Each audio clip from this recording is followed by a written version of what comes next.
मेरे समस्त श्रोतागणों को मेरा सादर प्रणाम। मैं नित्य प्रतिदिन की तरह आज भी आप लोगों के मध्य ज्ञान की चर्चा में शामिल हो रहा हूं और उम्मीद करता हूं कि इतने दिनों से जो हमारी ज्ञान की चर्चा की श्रृंखला चल रही है, जो ज्ञान मुझे मेरे प्रभु ने दिया था, मेरे गुरु ने दिया था, वो आप लोगों तक मैं पहुंचाने में उम्मीद करता हूं कि कामयाब हो रहा हूँगा। कुछ आपसे मैं सीखूं और आप मुझसे सीखें, यही मैं चाहता हूं।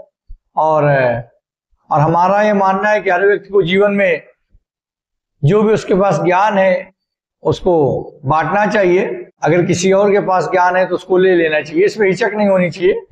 ज्ञान बांटने से बढ़ता है और पूर्ण ज्ञानी तो कोई सिवाय ईश्वर के हो नहीं सकता। और अगर कोई समझता है कि वो उसके पास पूर्ण ज्ञान है तो वो नासमझ है, क्योंकि पूर्ण ज्ञान, संपूर्ण ज्ञान तो सिर्फ ईश्वर के पास होता है।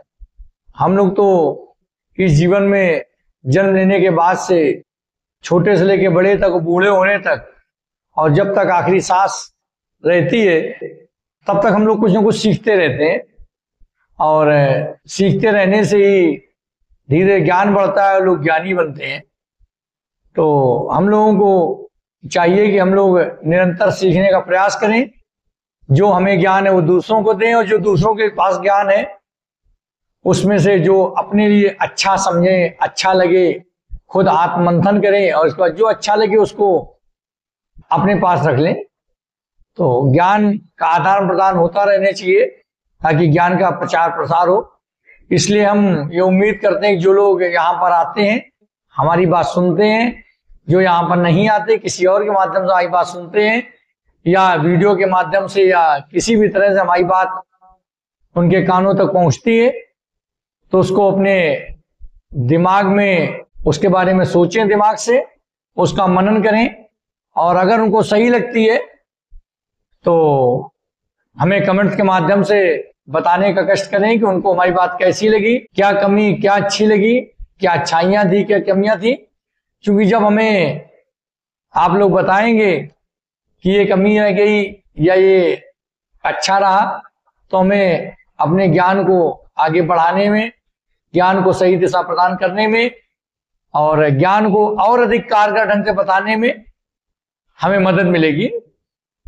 क्योंकि हमारा उद्देश्य यही है, निष्काम कर्म की भावना से हमने शांति धर्म की संकल्पना ली थी, नींव रखी थी। ये हमारा निष्काम कर्म है। निष्काम कर्म का मतलब पहले ही बता चुके हैं, जिस कर्म से अपना कोई फायदा या नुकसान ना हो। सिर्फ एक भावना ये हो कि इससे हमारे समाज में ज्ञान फैलेगा, समाज में एक समाज को अच्छी दिशा मिलेगी, हमारा युवा वर्ग एक अच्छी दिशा में जाएगा, और जो बुजुर्ग व्यक्ति है वो भी इन विचारों को सुनने के बाद अपने को और अच्छा महसूस करेगा, स्थायित्व महसूस करेगा, अपने को मजबूत महसूस करेगा। तो हमारा जो उद्देश्य था निष्काम कर्म की भावना से ही प्रेरित था। क्योंकि ज्ञान हमारा नहीं, हमने अर्जित नहीं किया, हमें ईश्वर ने दिया। तो वैसे भी इस ज्ञान पे सबका हक है और ये हमारी नैतिक जिम्मेदारी, इस ज्ञान को हम सब तक पहुंचाएं। इसी भावना से प्रेरित होकर हमने शांति धर्म की नींव रखी है और नित्य प्रतिदिन आपके मध्य इस ज्ञान की चर्चा में शामिल होते हैं। हमारे विषय बदलते रहते हैं, लेकिन भावना और निष्कर्ष सबका एक ही होता है। अंत में सबका एक ही निष्कर्ष है, जैसे हम कर्म करेंगे वैसे हमारा ईश्वर हमें फल देंगे, और कर्मों के अनुसार फल मिलता है, और कर्म फल से ही हमारे भाग्य का निर्माण होता है। यानी कर्म हम जो भी करेंगे हमें उसी अनुसार भाग्य हमारा बनेगा। और अपने भाग्य के लिए इसीलिए हम ईश्वर को दोषी नहीं मान सकते। और जो लोग ईश्वर को दोषी मानते हैं वो कहीं ना कहीं ज्ञान उन तक नहीं पहुंचा हुआ, ज्ञानता के अंधकार में जी रहे हैं। और अगर व्यक्ति ये समझ ले कि वो जो कर्म करता है उसी के अनुसार उसे फल मिलता है, उसी के अनुसार भाग्य का सृजन होता है, तो अपने भाग्य को नहीं कोसेगा, अपने कर्मों में सुधार करेगा। और जिस दिन ये भावना सबके अंदर आ जाएगी उस दिन रूढ़िवादी परंपराएं और जो भी मन में भ्रामक स्थितियां हैं, जिन परंपराओं को हमारे समाज द्वारा या कुछ उन लोगों द्वारा जो एक भ्रम पैदा करने की स्थिति में रहते हैं कि लोगों में भ्रम रहे और वास्तविकता से दूर रहें, तो जो भ्रम फैलाया जा रहा है उनसे उनको निकलने में मदद मिलेगी।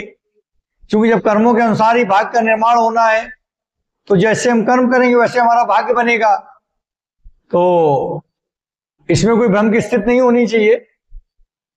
भाई कर्म हम करेंगे, फल ऊपर वाला देता है, तो भाग्य का निर्माण तो हमारे कर्मों के अनुसार ही होता है।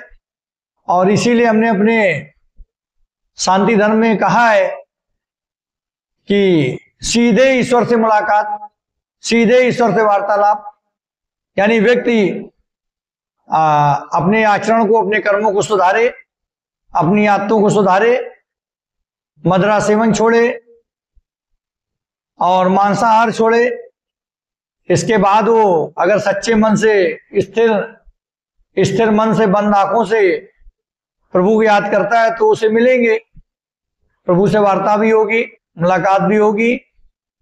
तो हमारा एक ही मकसद है कि व्यक्ति को अपने कर्मों पर जोर देना चाहिए, अपने द्वारा किए हुए कार्यों को मूल्यांकन करना चाहिए। और ये जरूरी नहीं कि हमें इस जन्म में जो हम कर्म करें उनका रिजल्ट इसी जन्म में मिल जाए। हो सकता है अगले जन्मों में भी उसका हमें फल मिले।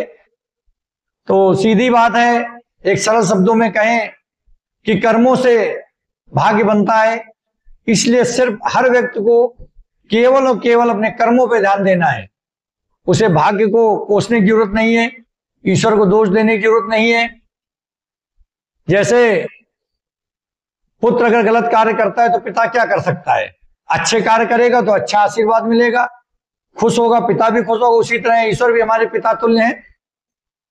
हम जैसे कार्य करें हम उनके पुत्र हैं, जैसे हम कार्य करेंगे ईश्वर भी तो वैसे फल देने के लिए बाध्य हैं।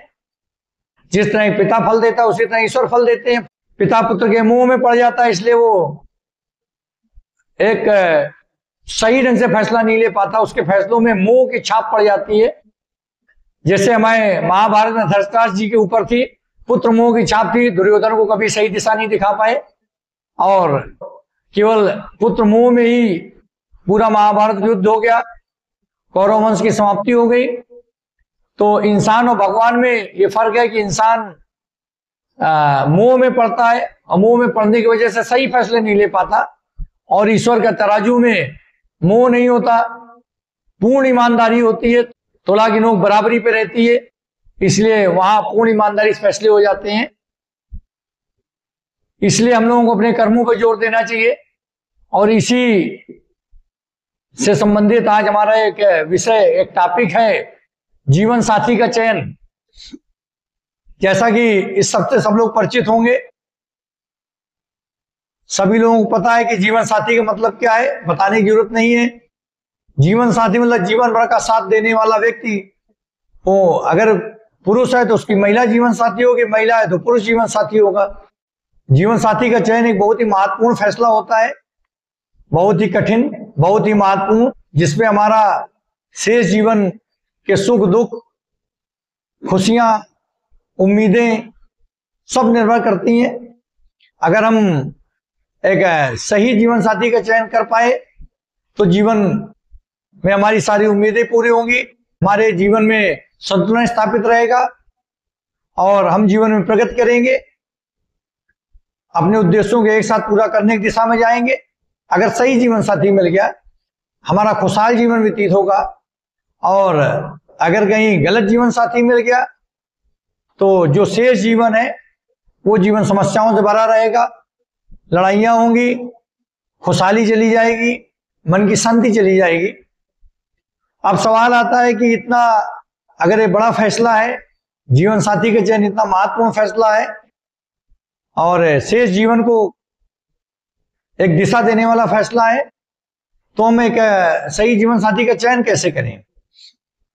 हम लोग अक्सर ये सोचते हैं कि देख के लोग पसंद कर लेते हैं, कभी चेहरे से, कभी हाव भाव से, कभी बातचीत से, कभी आर्थिक स्थिति से, कभी दहेज के आधार पर, किसी लोभ लालच में पड़कर।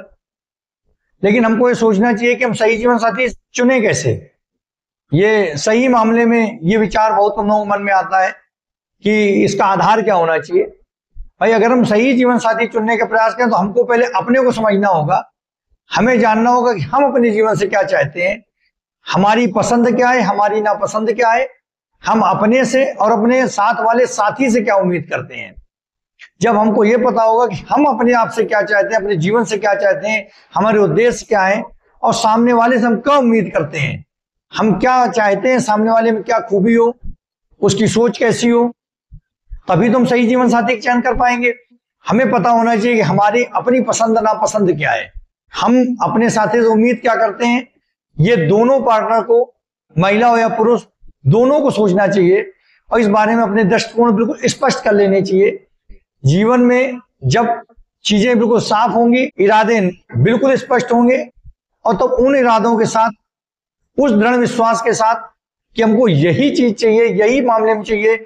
अगर हमको सुंदर चाहिए पार्टनर तो सुंदर ही ढूंढे, योग्य चाहिए तो योग्य ढूंढे, जिस मामले में निपुण चाहिए, अगर हम आध्यात्म में हैं तो हम आध्यात्मिक दृष्टिकोण से ढूंढें कि आध्यात्मिक क्षेत्र की हमें पार्टनर मिल जाए। अगर हम इंजीनियर हैं तो इंजीनियर साइड का पार्टनर ढूंढे, डॉक्टर है तो डॉक्टर साइड का ढूंढे, या हमारी सोच हो कि नहीं हमें ऐसा ही पार्टनर चाहिए। तो पहले इसके लिए हमें अपने आप को समझना होगा, अपने बारे में सोचना होगा, अपनी पसंद नापसंद जाननी होगी और तब हम सामने वाले के बारे में सोचेंगे अच्छा हमको ऐसा चाहिए तो ये ठीक रहेगा। सही लाइफ पार्टनर का क्या मतलब है? सही लाइफ पार्टनर का मतलब है वो पार्टनर जो हमारे सुख दुख में, हमारे उद्देश्यों को प्राप्त करने में, हमारे विचारों में, हमारे दृष्टिकोण में एक समानता रखे और हमें एक खुशहाल जीवन प्रदान करे। उसके साथ रहने पर हमें खुशी महसूस हो, हमें जीवन में एक आनंद महसूस हो, हमें वो बेड़ियां न लगे बल्कि एक प्रगति का माध्यम लगे जिससे हम प्रगति के मार्ग पर चल सकें और एक खुशहाल जीवन जी सकें और अपने लक्ष्यों को प्राप्त कर सकें। अगर हमारे लाइफ पार्टनर का उद्देश्य एक है, गोल एक है, तो निश्चित रूप से हम एक अच्छी सफलता पाएंगे। तो सही लाइफ पार्टनर का मतलब यही है कि हमारे विचार मिलने चाहिए, हमारे लक्ष्य मिलने चाहिए, सोच एक होनी चाहिए और हमारे उद्देश्य जीवन के एक होने चाहिए। तभी हम ये कह सकते हैं कि हमें सही लाइफ पार्टनर मिला। तो लाइफ पार्टनर जब इतनी अच्छी चीज है, इतनी जरूरी चीज है, तो उसके लिए हमें अपने इरादे, अपने विचार स्पष्ट करने चाहिए और इसके बाद अपने साथी को ढूंढना चाहिए। जीवन साथी का मतलब एक विवाह के बाद बनने वाला संबंध है या बिना कानूनी रूप से भी संबंध हो सकता है किसी के साथ, तो उसे भी हम जीवन साथी ही कहेंगे। तो जीवन साथी जीवन भर का साथ है। तो यही हम समझने का प्रयास आज कर रहे हैं कि हमें कैसे अच्छा लाइफ पार्टनर मिले, हम क्या करें कि अच्छा जीवन साथी मिले।